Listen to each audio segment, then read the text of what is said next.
die Übungen nach den Grundübungen alles schön konzentriert machen. Nie zu schnell, niemals Scheibenwischer. Wenn ihr Scheibenwischer macht, das hier, ihr werdet niemals den Muskel erwischen. Deswegen wirklich langsam nach hinten, langsam nach vorne. Immer gleiche Geschwindigkeit. Wenn ihr das hier macht, habt ihr niemals den Muskel. Ihr erwischt ihn erstens nicht mal richtig. Und falls ihr ihn mal kurz eine Sekunde habt, verliert ihr ihn auch sofort wieder, weil ihr unkontrolliert boom, nach vorne geht. Schwachsinn, ihr müsst in die Muskeln richtig rein. Das ist Bodybuilding. Und jeder moderne Powerlifter trainiert genau so. Weil es geht nicht lang gut. Immer nur schwer, schwer, schwer. Die Grundübungen schwer. Ihr braucht trotzdem Hypertrophie, Muskelgefühl und eine Kette ist nur so stark wie das schwächste Glied. Immer merken.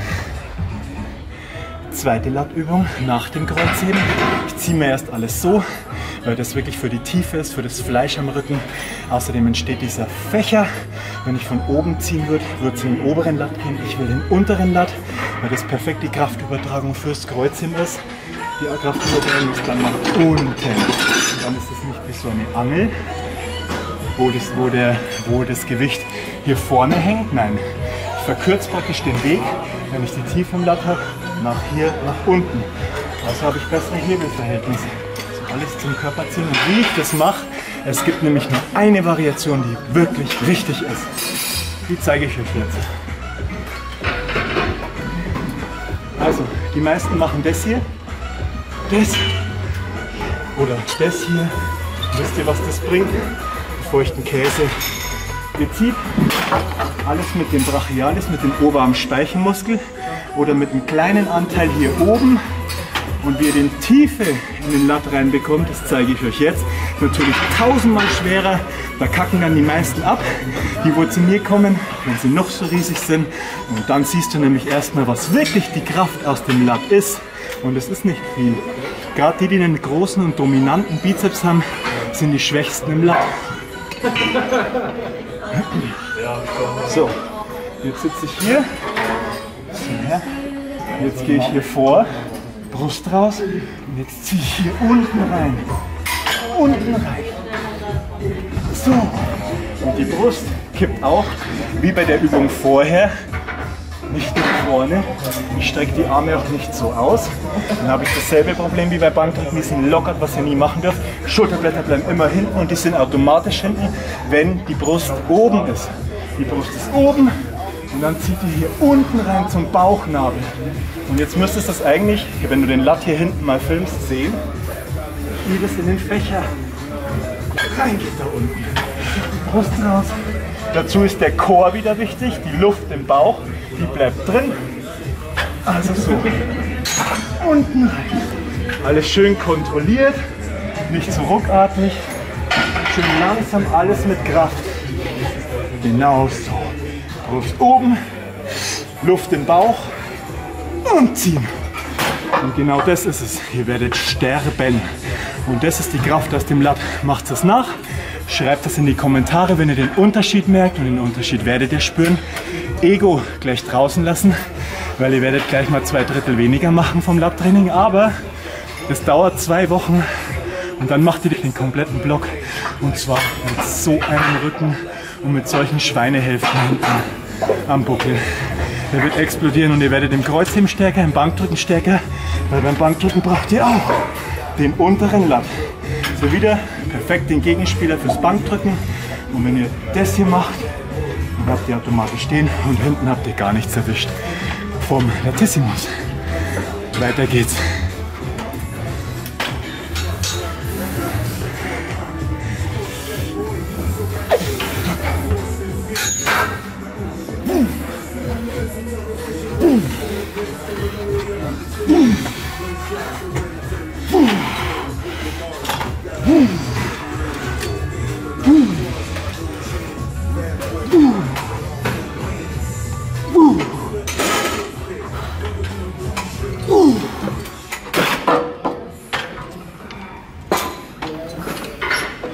Ein Drittel zurück.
So, jetzt trainiere ich noch meinen Bizeps und okay, wie fange ich an?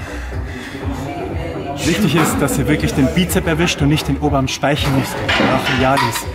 Und die meisten, die trainieren so viel Bizeps, so viele Übungen. Ich mache eine einzige Übung und das nur einmal in der Woche und das sind Scott Curls auf der Bank, aber mit steiler Ablage. Ich erkläre auch gleich warum. Und das Ding ist das. Wenn ihr euch euren Bizeps abreißt und ihr seid jetzt schon älter, Rentner oder ihr arbeitet nicht am Bau, wo ihr wirklich den Bizeps auch braucht, dann sagen die Ärzte, ach, scheiß auf den operieren wir gar nicht. Warum? Bleibt mal da. Dieser Muskel, der Brachialis, der macht 70% vom Armbeugen aus. 70%. Und jetzt, was sagt uns das? Die restlichen 15%, der lange und die anderen 15 der kurze.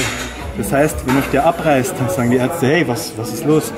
Du arbeitest im Büro, du brauchst den eigentlich gar nicht. Auf die Disbalancen scheiß mal, so ist es halt leider so bei den Ärzten.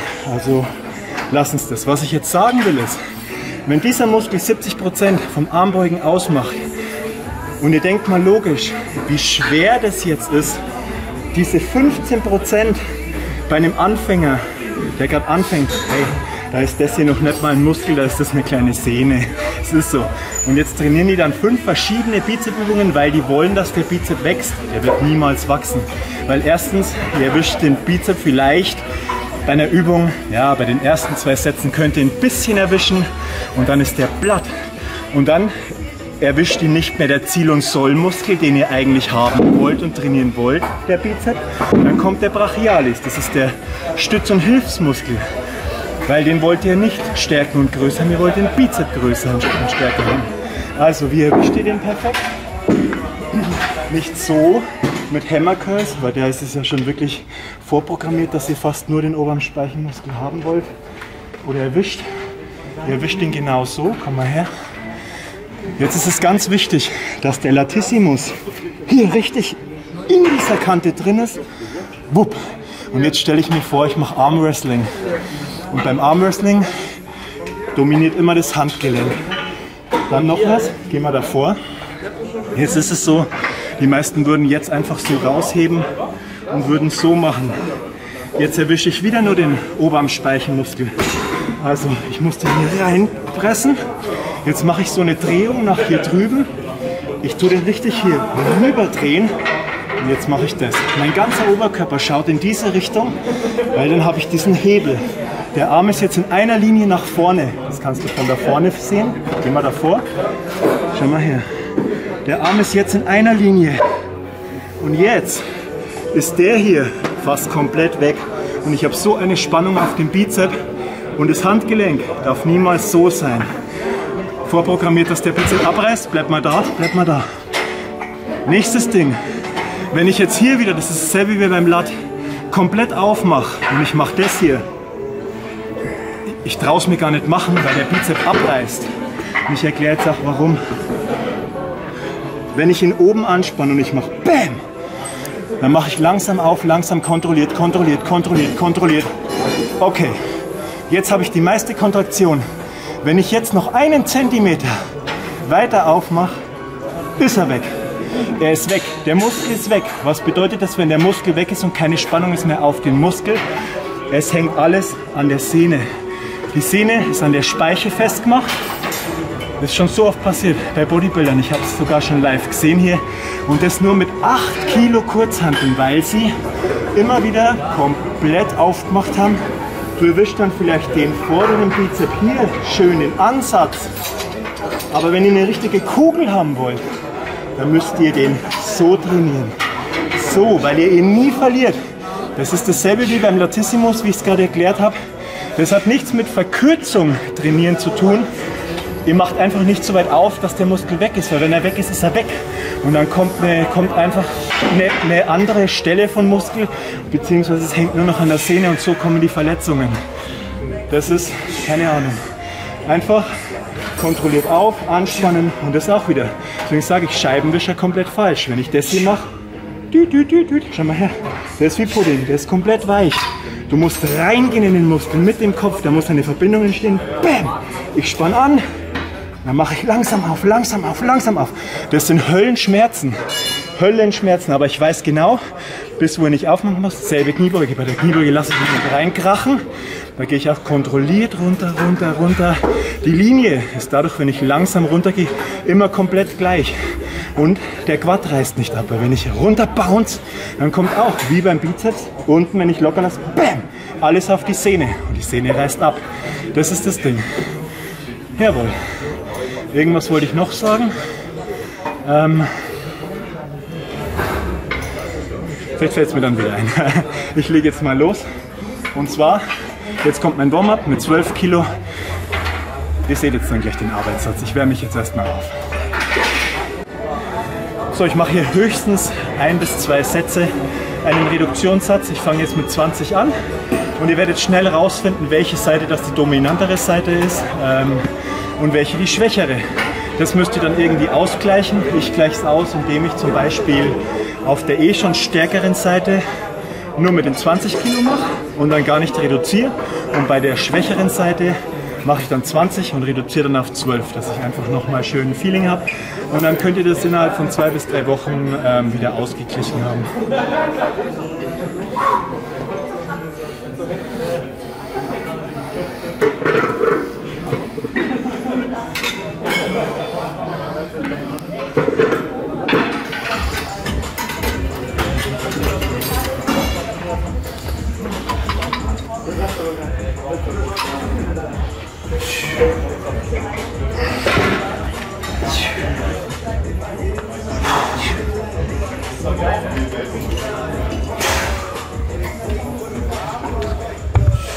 So, gleich weiter.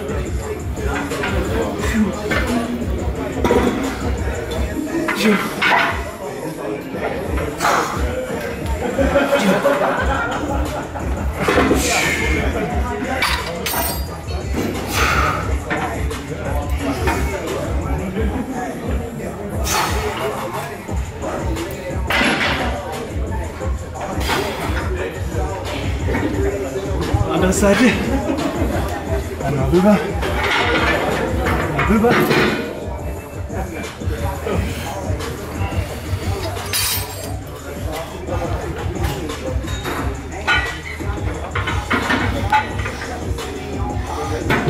Und wenn ihr das langsam macht und kontrolliert, dann ist eine Wiederholung so wie 4 oder 5 halbherzige Scheibenwischer-Wiederholungen.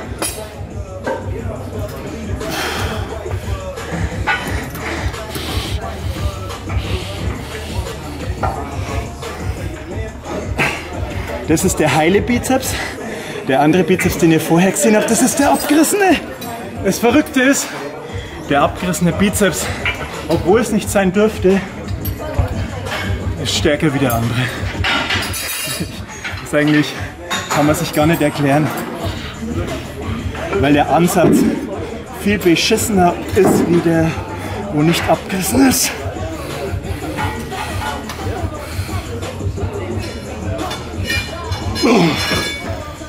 Was heißt das? Ich mache auf der Seite einfach jetzt dann nur noch einen mit 20 und auf der Seite Reduktionssatz. Ja, und das war es jetzt eigentlich schon vom Training. Ja, abonnieren nicht vergessen. Schaut zu Instagram. Meine Storys, da gebe ich immer wieder mal Tipps vom Training. Wenn ich auch mit Athleten oder sowas trainiere. Ihr seht private Sachen. Wenn ihr mich unterstützen wollt, checkt meine Links unter meinem Video. Gym Nutrition, da bestelle ich meine Sachen. Wenn ihr Supplemente bestellt, bestellt bei Gym Nutrition. Am besten. Na gut, ich hoffe, das Video hat euch gefallen, ist mal was anderes. Ja, ich hoffe, ihr habt ein, zwei Tipps mitnehmen können. Kommentieren nicht vergessen. Ja, heute hat man mal einen Babysitter und deswegen gab es gleich ein Video. Das ist das zweite Mal, wo ich den Paul alleine daheim lassen habe, bei meinen Schwiegereltern, die aus München hier waren. Deswegen auch danke an euch. Ja, bis dann. Schönes Wochenende und bis bald.